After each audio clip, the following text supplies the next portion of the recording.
حضور میں جو شخص جھوٹ اور جھوٹے کام نہیں چھوڑتا، اللہ کو کوئی ضرورت نہیں کہ وہ بھوکا اور پیاسا رہے.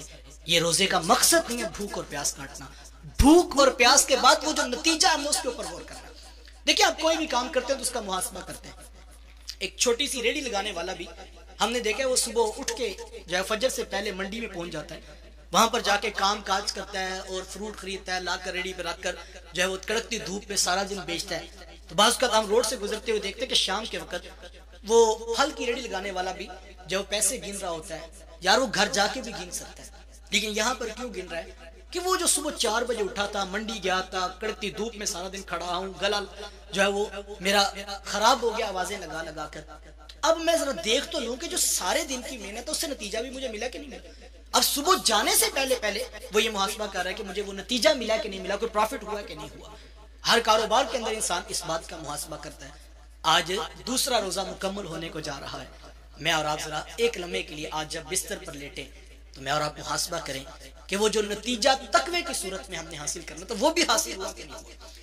یہ ایسا تو نہیں ہے کہ ہم نے صبح سحر کی اور سحری کرنے کے بعد ہم نے اے سی آن کیا اور ہم جو ہے وہ بستر پر لیٹ کے 3 بجے تک خوب نیند ہم نے پوری کی اور ہم اٹھے تو ہم نے کہا بھی تو 4 گھنٹے باقی ہیں، چلو ذرا ایک ٹیلی ویژن پر جو ہے وہ ہم مووی دیکھ لیتے ہیں، 3 گھنٹے اس طرح گزار لیں گے.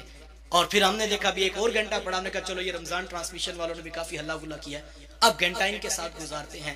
پھر 7 بجے ہم نے افطار کیا اور پھر ہم جا کے پان شاپ پہ بیٹھ کے ہاتھ میں بوتل اور منہ میں سگریٹ رکھ کے ہم نے کہا نہیں روزے بڑے مشکل ہیں جی، بس میں نے رکھ لیا ہے. نہ فجر پڑی، نہ ظہر پڑی، نہ عصر پڑی، نہ نفس کا محاسبہ ہوا، نہ آنکھوں کی طہارت ہوئی، نہ کانوں کو جو ہے وہ فحش کلام سے بچا سکے. تو یقیناً پھر ہم اگر شام کو محاسبہ کریں گے تو ہمیں وہ تقوی کی دولت نہیں نظر آئے گی. انہی لوگوں کے بارے میں کہا گیا تھا اللہ کو کوئی ضرورت نہیں کہ وہ بھوکے اور پیاسے رہیں. حضرات صوفیہ تو اس سے بھی آگے کی بات کرتے ہیں. اہل فقہ تو یہ فرماتے ہیں کہ طلوع فجر ثانی سے لے کے غروب آفتاب تک اکل و شرب یعنی کھانے پینے اور جماع سے کثرن ہو کے رہنے کا نام روزہ ہے. یہی شریعت میں ہوتا ہے. لیکن خواص اس سے آگے کی بات کرتے ہیں. وہ فرماتے صرف معدے کا روزہ نہیں ہوتا بلکہ سر سے لے کر پاؤں تک جسم کے ہر عضو کا روزہ ہوتا ہے. آنکھوں کا روزہ یہ ہے کہ وہ غیر محرم کی طرف نہ اٹھے. کانوں کا روزہ یہ ہے کہ فحش کلام ان کے اندر نہ جائے. زبان کا روزہ یہ ہے جھوٹ، گالی یا کوئی غلیظ فحش کلام اس سے سرزد نہ ہو. اور پاؤں کا روزہ یہ ہے کہ یہ نیکی اور خیر کے کاموں کی طرف چلے. ہاتھوں کا روزہ یہ ہے یہ حلال کمانے کی طرف رغبت پکڑیں. اور اگر یہ حرام کما رہے تو یہ روزہ ٹوٹ رہا ہے. اس پر محاسبہ کرنا. مجھے اچھی طرح یاد ہے بچپن میں ہم جب شاید ابھی روزے فرض بھی نہیں ہوئے تھے تو گرمیوں کے روزے تو اسکول جایا کرتے، تو جیسے ہی آنا تو جو ہے وہ تھکے ہونا تو کبھی لیٹ جانا تو ظہر کی نماز تھوڑی تاخیر سے ہو جانی یا کبھی جماعت سے رہ جانی. تو ماں جی نے یہ جملہ کہنا اور کہنا بیٹا کہ یہ کوئی روزے نہیں ہوتے. کہا بیٹا اگر صرف منہ بند کرنے کا نام روزہ ہے تو کہا بیٹا یہ جانور جس کو قلعے کے ساتھ تم باندھتے ہو، بھینس کو صبح چارہ ڈال دو اور مغرب کے بعد دوبارہ ڈالو، وہ سارا دن بیٹھ کے 14-16 گھنٹے گزار دے گی. بیٹا صرف منہ کے بند کرنے کا نام روزہ نہیں ہے. روزہ تو سر سے لے کر پاؤں تک اپنے آپ کو اپنے رب کے نام کرنے کا نام ہے، اپنے آپ کو اپنے رب کی دہلیز پہ لانے کا نام ہے. ہم نے اس پر محاسبہ کرنا ہے اور بار بار. اور یقین جانیے جس نے اس محاسبہ نفس کے ساتھ روزے رکھے، اللہ اکبر، حضور ماتے راتوں کو قیام کیا، دن کو محاسبہ نفس کے ساتھ اس نے روزے رکھے، حضور ماتے اللہ اس کے ماضی کے سارے گناہوں کو بخش دیتا ہے. تو مجھے اور آپ کو روزہ یہ سکھا رہا ہے کہ ہم نے وہ طہارت اور وہ تقوی حاصل کرنا ہے، وہ پرہیزگاری حاصل کرنی ہے اور یہ محاسبہ روزانہ کریں. اگر اور اس کی نشانی بڑی خوبصورت حضرت خواجہ حسن بصری علیہ الرحمہ نے لکھی ہے.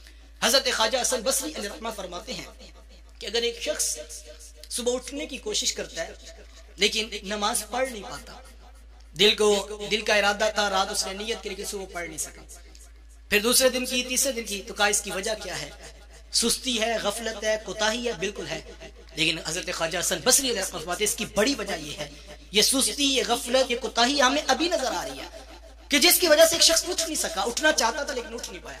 لیکن حضرت خواجہ حسن بصری علیہ الرحمہ چونکہ تصوف کے بہت بڑے شیخ ہیں تو وہ فرماتے ہیں کہ اس کی وجہ یہ ہے اس نے زندگی میں گناہ اتنے کر لیے ہیں کہ گناہوں کی نحوست کی وجہ سے اب اس سے نیکی کی توفیق چھین لی گئی. تو میں اور آپ دیکھیں، ہم روزانہ کی بیس پر محاسبہ کریں، ڈے بائی ڈے اپنے روزوں کی ساتھ ہم دیکھیں کیا ہماری نیکی بڑھ رہی ہے، کیا ہمارے گناہ کم ہو رہے ہیں.